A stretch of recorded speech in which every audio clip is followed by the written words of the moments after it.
Baik, teman-teman sekalian, saya akan mulai. Assalamualaikum warahmatullahi wabarakatuh. Hamidan wa musallian. Alhamdulillahi rabbil alamin. Allahumma salli ala sayyidina Muhammad wa ala ali Muhammad amma ba'du. Alhamdulillah kita dikasih kesehatan oleh Allah selama bulan suci Ramadan ini. Insya Allah setiap Rabu sore saya akan berbagi tentang bagaimana tips menulis, ya, lebih-lebih menulis sebuah karya buku. Hari ini saya akan menyampaikan sebuah gagasan, apa saja sih proses kreatif di dalam penulisan buku itu. Yang pertama, kita harus tentukan ide. Ya, ide dan gagasan itu adalah hal yang paling mendasar yang menjadikan sebuah tulisan atau karya itu lahir. Nah, bagaimana cara kita menggali dan mendapatkan ide dan gagasan itu? Saya seringkali menggunakan dengan bahasa istilah 5M. M yang pertama adalah dari membaca. Maka dari bacaan kita, semakin banyak kita membaca buku, semakin banyak kita sering membaca, maka kita akan mendapatkan ide dan gagasan itu jauh lebih banyak. Karena dengan membaca itu, wawasan kita semakin luas. Ya. Jadi seringkali ide itu, gagasan itu seringkali bertebaran di alam jagat raya ini.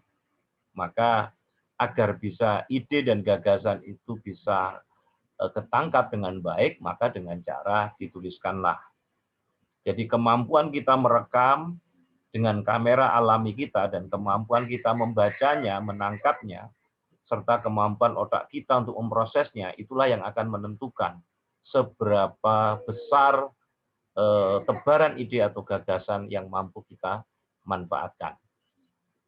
Jadi ide itu bisa kita dapatkan dengan cara membaca. Jadi 5M, M yang pertama adalah dengan membaca. Maka dengan membaca itulah kemudian kita akan mendapatkan ide, gagasan, atau hal-hal yang baru yang nanti itu bisa kita pakai untuk menulis. Ya. Kemudian M yang kedua adalah tidak dengan hanya ide, tetapi kemudian apa yang kita dengar, jadi mendengar. Jadi ketika kita mendengar seminar, ketika kita mendengar diskusi FGD, itu juga bisa menjadi sumber ide. Jadi tulisan itu tidak akan pernah terjadi kalau tidak ada ide dan gagasan. Jadi apa yang kita baca, apa yang kita dengar, mendengar tadi, apa yang kita lihat, melihat. Dari apa yang kita lihat, itu juga bisa menjadi sebuah ide atau gagasan. Kemudian yang keempat, M yang keempat adalah mengalami. Jadi apa yang kita alami, ya, pengalaman. Jadi apa yang kita alami itu juga menjadi sebuah ide. Jadi ide itu bisa diambil, gagasan ide itu bisa diambil dari 5M. Yang pertama dari membaca, yang kedua dari mendengar, yang ketiga dari melihat. Apa yang kita lihat itu juga bisa menjadi ide dan gagasan. Kemudian yang keempat, mengalami. Jadi apa yang kita alami itu juga bisa menjadi ide dan gagasan, bisa juga menjadi sebuah tulisan. Ya. Maka bahkan menghayal pun, maka kemudian dari daya hayal pun itu juga bisa menjadi ide atau gagasan dari sebuah buku atau sebuah tulisan. Apa saja yang bisa dijadikan sumber ide selain dari 5M yang saya sampaikan tadi? Pengalaman. Nah, jadi pengalaman itu adalah sumber ide. Jadi pengalaman itu tidak harus apa yang kita alami, tetapi juga bisa dialami oleh orang lain. Maka apa yang dialami orang lain itu juga bisa menjadi sebuah ide. Bahkan orang yang tidak hidup sezaman dengan kita. Jadi pengalaman tokoh, pengalaman siapa saja, maka itu bisa menjadi sumber ide. Ya. Karena itu kita bisa membuat sebuah jurnal, ya, bisa menampung apa yang Anda alami. Jadi semacam apa? Catatan harian. Karena bisa jadi ide itu tidak kita pakai saat ini, namun juga bisa kita pakai di masa yang akan datang.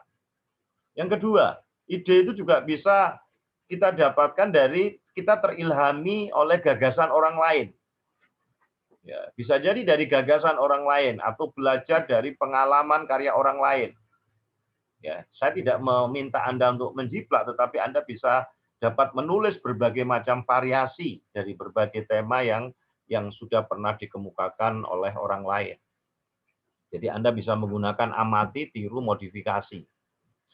Kemudian ide itu juga bisa dari literatur. Nah, tadi itu, literatur jadi sumber bacaan, juga bisa menjadi sumber ide atau gagasan Anda.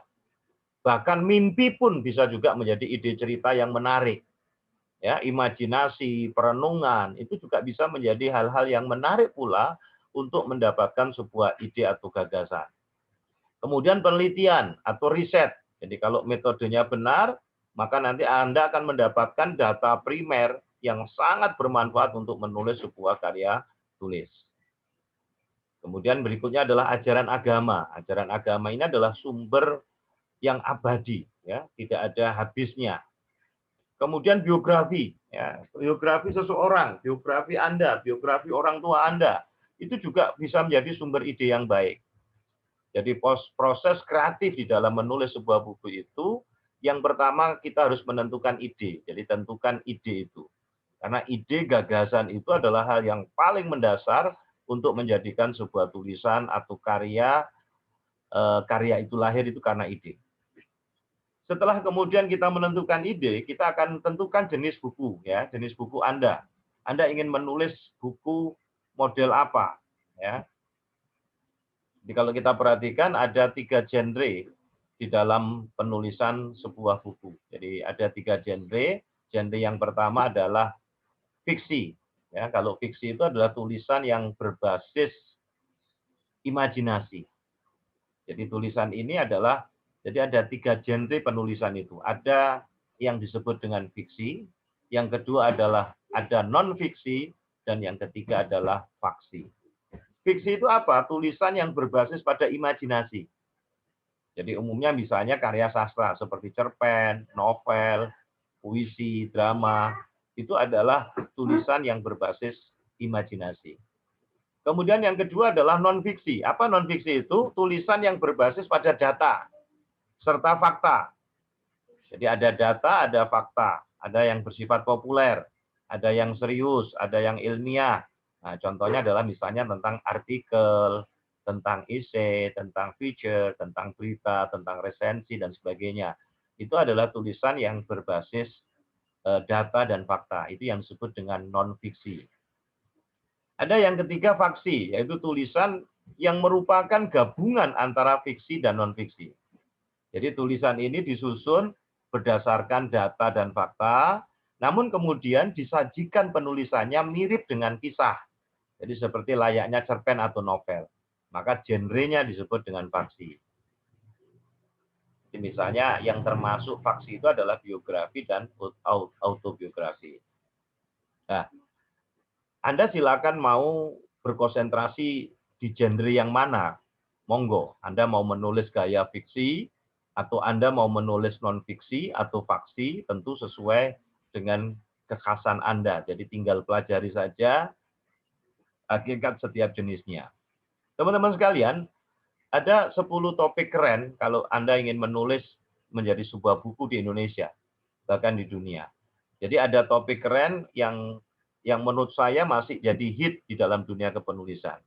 Yang pertama adalah topik tentang spiritualitas, tentang agama, kemudian topik tentang bisnis atau entrepreneurship, ya, topik tentang motivasi dan pengembangan diri, kemudian tentang kesehatan, tentang pendidikan, tentang parenting, ya, tentang gaya hidup, tentang hobi, tentang teknologi, tentang kewanitaan dan hiburan. Ini adalah beberapa topik-topik yang masih jadi hit dalam dunia kepenulisan. Jadi yang penting adalah setelah Anda dapatkan ide tadi itu, Anda dapatkan gagasan tadi itu, ide dan gagasan itu bisa Anda dapatkan dari 5M tadi. Dari membaca, kemudian dari mendengar, dari melihat, kemudian dari mengalami, kemudian dari menghayal. Setelah itu Anda pilih jenis tulisannya apa. Anda bisa memilih dengan tulisan fiksi, yang fiksi itu adalah berbasis pada imajinasi, daya khayal. Kalau Anda memilih tulisan jenis non-fiksi, maka itu berbasis tentang data dan fakta. Bisa berupa artikel, bisa berupa opini. Kalau Anda memilih faksi, itu gabungan antara fiksi dan non-fiksi. Biasanya kisahnya nyata. Jadi diambil dari kisah-kisah nyata, tetapi kemudian ditulis dengan gaya fiksi, ditulis dengan gaya cerpen atau novel, maka ini disebut dengan faksi. Tadi sudah saya sampaikan ada 10 topik keren yang masih menjadi hit di dalam penulisan buku di Indonesia, bahkan di dunia. Yaitu apa tadi? Tentang spiritualitas, tentang agama, tentang bisnis, tentang entrepreneurship, kemudian motivasi dan pengembangan diri, kemudian tentang kesehatan, tentang pendidikan, kemudian parenting, kemudian gaya hidup, ya, hobi, kemudian teknologi, kewanitaan dan hiburan. Ini beberapa topik-topik keren. Sedangkan bagaimana menyajikan sebuah tulisan itu juga terbagi menjadi 3 wacana. Ada 3 jenis wacana. Yang pertama wacana deskripsi. Apa deskripsi itu? Itu menggambarkan dengan kata-kata suatu benda atau tempat atau keadaan. Dengan kata lain, deskripsi itu adalah merupakan hasil observasi yang disampaikan dengan kata-kata. Jadi ada yang menyampaikan penyajian bentuk tulisan itu dengan deskripsi. Jadi penggambaran dengan kata-kata. Kemudian yang kedua, ada menyampaikan tulisan itu dengan cara narasi. Cara narasi itu bercerita, bertutur. Biasanya berdasarkan urutan kejadian, ya, urutan peristiwa, di mana peristiwa tersebut dialami oleh tokoh yang mengalami konflik. Nah, jadi bisa dengan narasi. Atau juga bisa dengan eksposisi. Eksposisi itu penyingkapan sesuatu yang sebelumnya masih samar-samar, yang masih tertutupi, yang kemudian masih tersembunyi, menjadi jelas adanya. Nah, itu beberapa cara penyajian dalam sebuah penulisan.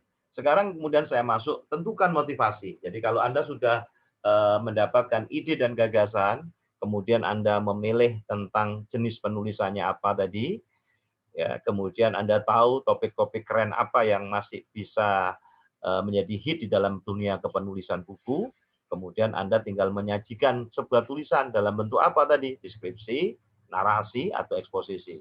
Nah, berikutnya adalah tentukan motivasi. Ya, ini hal yang penting mengenai motivasi menulis, ya. Motivasi menulis itu sangat penting. Jadi kita menulis itu bukan hanya sekedar ingin popularitas, tetapi kita ingin berbagi, kita ingin transfer ilmu, hingga kita ingin transfer pengetahuan semata-mata ingin mencari ridho Allah. Setelah kemudian kita memiliki motivasi yang kuat, maka kita tentukan segmen pembaca saya apa. Kemudian tetapkan asumsi-asumsi terhadap segmen yang terpilih. Jadi segmen apa yang kita tuju di dalam menulis buku ini. Ini hal yang penting yang harus ditentukan sebelum menulis buku. Misalnya, Anda menulis untuk anak-anak dan remaja. Nah, maka Anda harus menyesuaikan nanti bahasanya, bahasa anak-anak, kemudian bagaimana kalau Anda menulis untuk anak-anak remaja, maka Anda juga nanti akan menyesuaikannya. Jadi teman-teman sekalian, maka segmen pembaca itu juga jadi penting, karena itu nanti terkait dengan kemudian bagaimana kita mengemas buku kita. Setelah itu kemudian kita kembangkan ide dengan 5W1H. Ini teori klasik, tetapi masih kita bisa pakai untuk dalam dunia penulisan. Jadi kita bisa mengembangkan ide dengan memasukkan unsur what, apa. Kemudian who, ya, siapa. Kemudian when, kapan itu terjadi. Why, mengapa itu terjadi. Kemudian where, di mana. Terus kemudian how, bagaimana. Jadi kita bisa mengembangkan ide gagasan itu dengan 5W1H. Atau kita juga bisa pelajari buku yang mirip. Jadi kita bisa pelajari buku-buku mana yang mirip. Mana yang kita akan menulisnya. Tapi ingat prinsipnya adalah ATM. Apa tadi? Amati, tiru, modifikasi. Setelah itu kemudian Anda susunlah outline naskah. Jadi Anda kembangkan outline-nya nanti menjadi tulisan. Jadi outline itu Anda bisa menggunakan outline tahapan. Ya, outline tahapan itu banyak digunakan oleh penulis buku, misalnya dengan tahapan topik, setelah topik subtopiknya apa, kemudian ada subtopik. Atau Anda juga bisa menggunakan peta pikiran. Jadi Anda menggunakan peta pikiran, gagasan utamanya apa, nanti Anda ingin bahas apa, 1, kemudian 2, 3, 4, 5, 6, jadi seperti ular tangga. Anda bikin peta pikiran. Setelah itu Anda baca mana yang harus dikembangkan, mana yang harus tidak. Dan yang dikembangkan itulah yang nanti akan menjadi outline. Outline itulah adalah daftar isi buku Anda. Jadi Anda bisa menggunakan macam-macam outline. Outline itu ada yang berupa tahapan tadi. Ada topik, ada subtopik, ada sub-subtopik, dan sebagainya. Ada yang berupa outline butiran.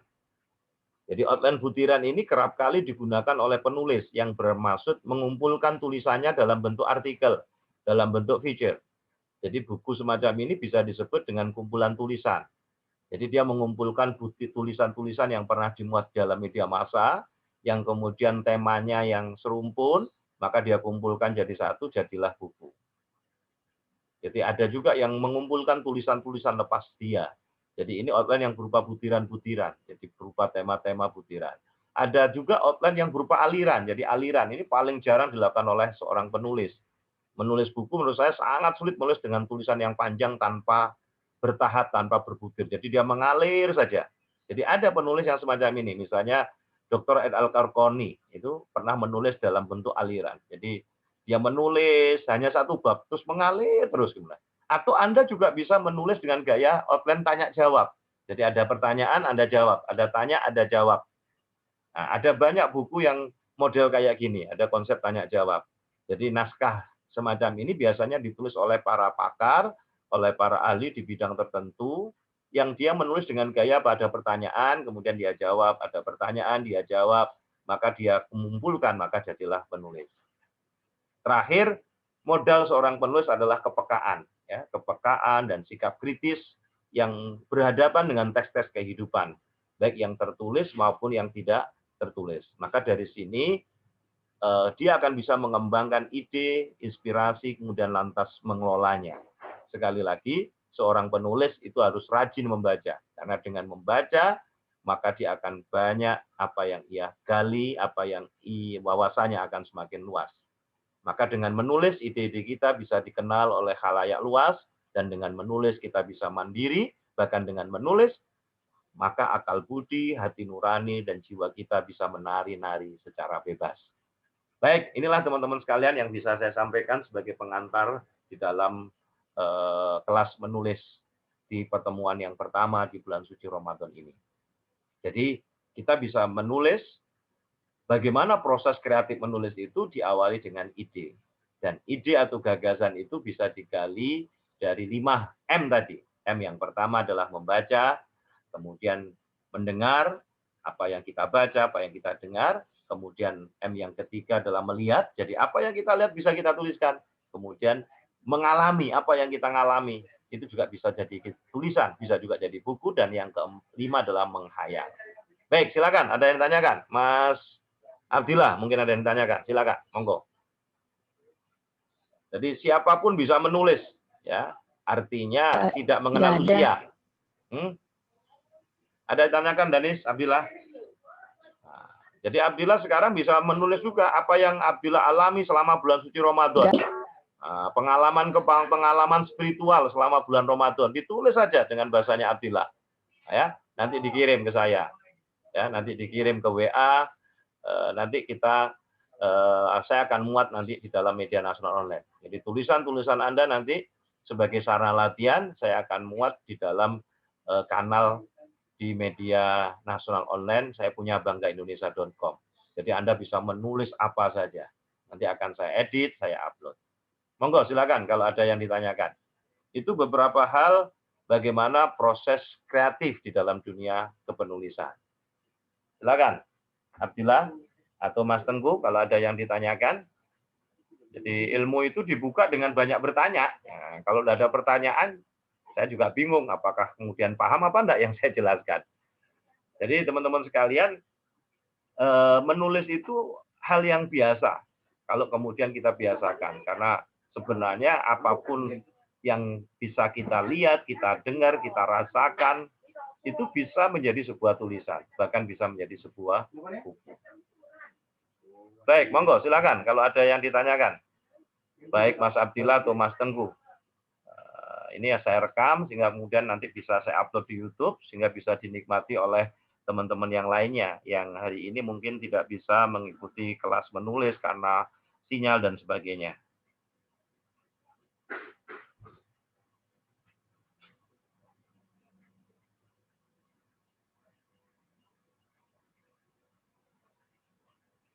Monggo, kalau ada yang pertanyaan. Ada yang bertanya? Mas Tengku atau Mas Abdillah? Baik, kalau tidak ada pertanyaan, mungkin ini yang bisa saya sampaikan sebagai pengantar pertemuan pertama kelas menulis di bulan suci Ramadan ini. Jadi kita awali dengan bagaimana proses kreatifnya. Nah, jadi kita bisa mulai dengan menggali ide tadi. Jadi ide itu bisa digali dari apa? Membaca. Dari bacaan kita, dari pengalaman, ya, pengalaman kita, pengalaman orang lain, itu juga bisa jadi tulisan. Ide juga bisa kita dapatkan dari kita mendengar. Maka apa yang kita dengar itu juga bisa jadi tulisan. Ide juga bisa kita dapatkan dari apa? Mengalami apa yang kita alami, maka itu juga bisa jadi tulisan. Bahkan ide itu bisa kita dapatkan dari menghayal. Nah, maka daya khayal kita, daya imajinasi kita, itu juga bisa menjadi sebuah tulisan. Nah, oleh karena itu sebenarnya kita harus banyak berlatih. Nah, jadi banyak sumber ide dan gagasan tadi sudah saya sampaikan. Tidak hanya 5M, tetapi kemudian literasi, hasil riset, kemudian agama. Agama itu sumber yang abadi. Ya. Bahkan biografi kita, biografi bapak kita, biografi ibu kita, itu juga bisa kita gali, bisa jadi tulisan. Dengan diwawancarai, kemudian ditanya, kemudian biografi guru-guru kita juga bisa jadi tulisan. Oleh karena itu sebenarnya mulailah sekarang menulis, ya. Ayo menulis. Kalau kita tidak menulis maka kita menjadi orang prasejarah. Karena menulis itu peradaban itu sampai kepada kita karena menulis. Kalau kita tidak menulis maka siap-siap jadi orang prasejarah. Jadi kalau kita banyak menulis, kita banyak berkarya, kemudian tulisan dan karya kita kemudian diupload, dikirim ke apa? Ke blog kita, kemudian ditulis di FB kita, kemudian apalagi dikumpulkan menjadi buku, kalau sewaktu-waktu kita meninggal dunia, maka buku itu masih bisa dibaca orang. Bisa jadi penulisnya sudah meninggal, tapi selama karyanya masih dibaca, dipelajari banyak orang, maka itulah ilmu yang bermanfaat. Itulah kalau dalam bahasa saya, buatlah tanda di alam semesta. Jadi yang dimaksud dengan buatlah tanda di alam semesta itu adalah buatlah prestasi apapun, karya apapun yang menjadikan Allah itu ridho, yang menjadikan Allah itu layak mencintai dan menolong kita. Maka kalau ini yang kita lakukan, maka insya Allah kita akan punya karya-karya hebat. Dan yang kedua adalah buatlah bangga kedua orang tuamu. Bangga punya anak seperti kita. Maka buatlah tanda di alam semesta itu maksudnya satu, buatlah prestasi apapun, karya apapun yang menjadikan Allah itu ridho, sehingga layak mencintai dan menolong kita. Dan yang kedua adalah kedua orang tua kita bangga punya anak seperti kita. Salah satunya adalah berkarya, berprestasi dengan cara menulis sebuah buku. Baik, kalau tidak ada, kita akan ketemu minggu depan lagi. Mudah-mudahan kita tetap semangat untuk terus berkarya. Masih ada pertanyaan, Abdillah? Tengku? Waktunya tinggal 8 menit, karena Zoom kita hanya sampai 40 menit. Kita tadi sudah buka tepat jam 15.45 ya, sehingga 40 menit Zoom ini akan habis. Ada pertanyaan, Abdillah? Cukup ya? Kalau tidak ada pertanyaan? Enggak ada. Ya, paham ya? Jadi apa yang kita lihat, apa yang kita dengar, apa yang kita rasakan, itu bisa jadi tulisan, tulis saja, jangan takut salah. Nanti setelah selesai baru diedit, baru dibaca lagi mana yang dikurangi. Jadi untuk menulis itu jangan takut salah. Metodenya MS, menulis saja. Jadi menulis saja apa yang kita dapatkan ide dan gagasan itu, jangan diedit dulu. Setelah selesai baru dibaca ulang, baru diedit. Jadi metode awal untuk menulis adalah MS, menulis saja. Jangan diedit. Kalau diedit nggak jadi gitu. Baru kalau sudah selesai semua mengalir, baru kemudian diedit. Baik, mungkin ini teman-teman sekalian untuk pertemuan yang pertama ini. Sukses untuk kita semua.